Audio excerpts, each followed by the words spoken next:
Assalamualaikum. Salam jumpa. Sebaiknya subscribe terlebih dahulu dan nyalakan notifikasinya dengan menekan tombol lonceng agar selalu mendapat update terbaru. Jika sudah, mari kita lanjutkan. Bab 651 Sepertinya aku terlalu meremehkanmu. Yuda duduk terdiam di sofa.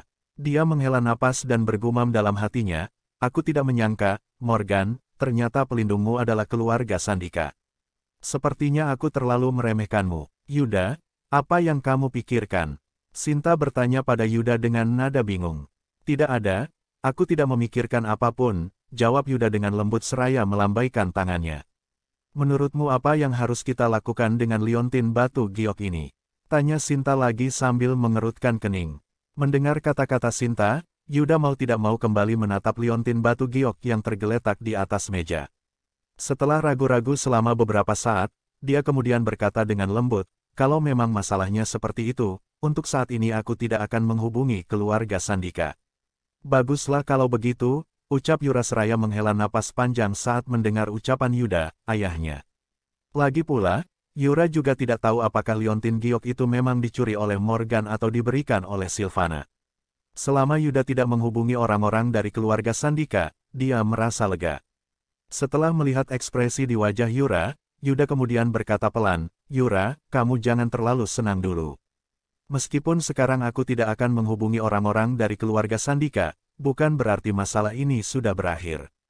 Begitu mendengar perkataan Yuda, Yura sontak terkejut. Gadis itu kemudian bertanya dengan lembut, apa maksud ayah?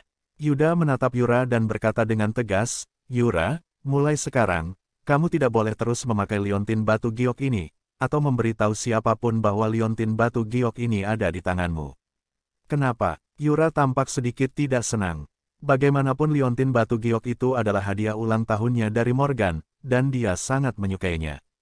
Karena masih belum pasti apakah liontin giok ini dicuri oleh Morgan atau tidak.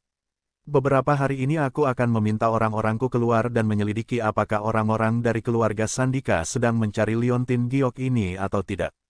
Jika orang-orang keluarga Sandika mencari liontin giok ini, berarti liontin giok ini dicuri oleh Morgan, dan aku akan berinisiatif untuk mengembalikannya kepada keluarga Sandika. Tetapi jika orang-orang keluarga Sandika tidak mencari liontin giok ini, berarti liontin giok ini memang benar-benar diberikan kepada Morgan oleh Sylvana, ucap Yuda pelan.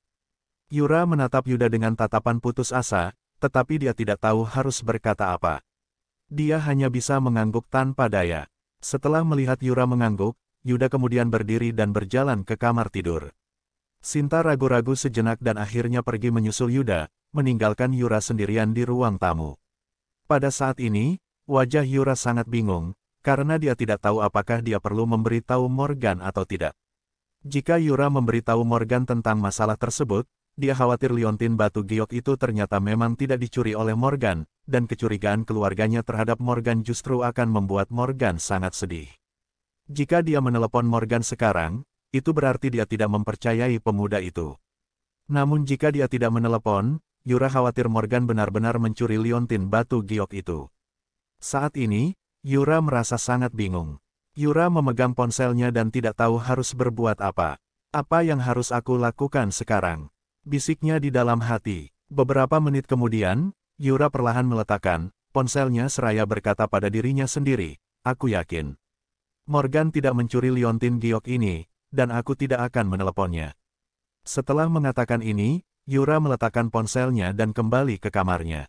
Di sisi lain, setelah meninggalkan rumah Yura, Morgan tidak kembali ke Imperial Villa, melainkan naik taksi menuju ke rumah Oscar.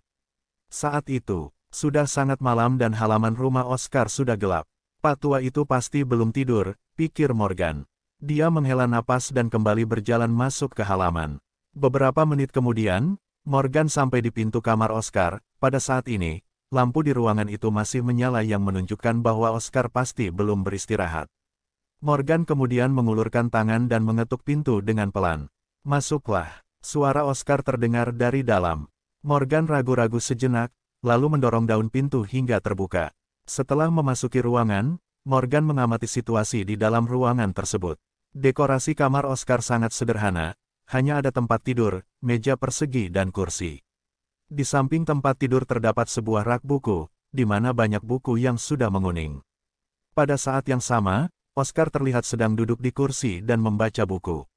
Morgan tersenyum, lalu bertanya pada Oscar dengan lembut, "Pak Tua, sudah selarut ini, kenapa kamu masih belum istirahat?" Oscar meletakkan bukunya, memandang Morgan, dan bertanya dengan malas, "Kamu tahu sudah selarutin, kenapa kamu masih datang ke sini?" Morgan berjalan ke depan rak buku, mengambil sebuah buku dengan santai, lalu bertanya, "Di mana Prakoso?" "Panggil dia, aku akan bertarung dengannya." "Prakoso sudah tidur, kamu datang terlalu malam. Datanglah ke sini besok," jawab Oscar tanpa mengalihkan pandangan dari buku yang dibacanya. "Bukankah kamu hanya perlu membangunkannya?"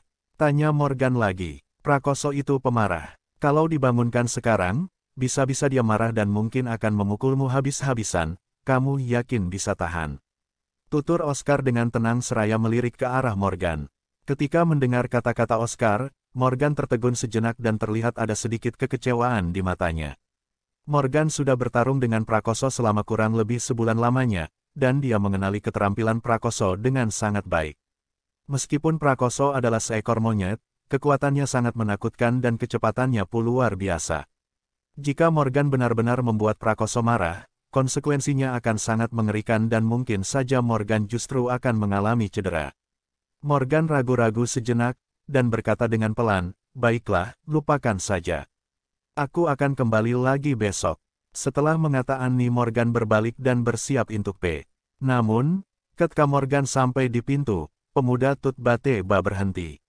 Dia berbalik dan melihat kembali ke arah Oscar, lalu tersenyum dan berkata, "Pak Tua, aku mendengar dari Johnson bahwa kamu adalah Grandmaster yang sangat baik, apa benar begitu?" "Grandmaster hanya panggilan yang diberikan orang lain padaku," jawab Oscar dengan santai. Morgan kembali berjalan menghampiri Oscar, kemudian bertanya lagi sambil tersenyum, "Itu artinya kamu benar-benar seorang Grandmaster, kan? Kamu sangat ahli dalam seni bela diri Budo, benarkah?" Oscar melirik Morgan dan tidak mengatakan apa-apa. Melihat Oscar diam saja, Morgan memamerkan giginya dan terus bertanya kepada Oscar, "Pak Tua, kalau begitu katakan padaku apa itu seni bela diri Budo." "Kamu perlu memahami sendiri tentang seni bela diri Budo. Setiap orang memiliki pemahaman yang berbeda tentang seni bela diri Budo dan jawabannya juga berbeda," tukas Oscar dengan ringan. "Aku sudah bertarung dengan Prakoso hampir setiap hari sekarang.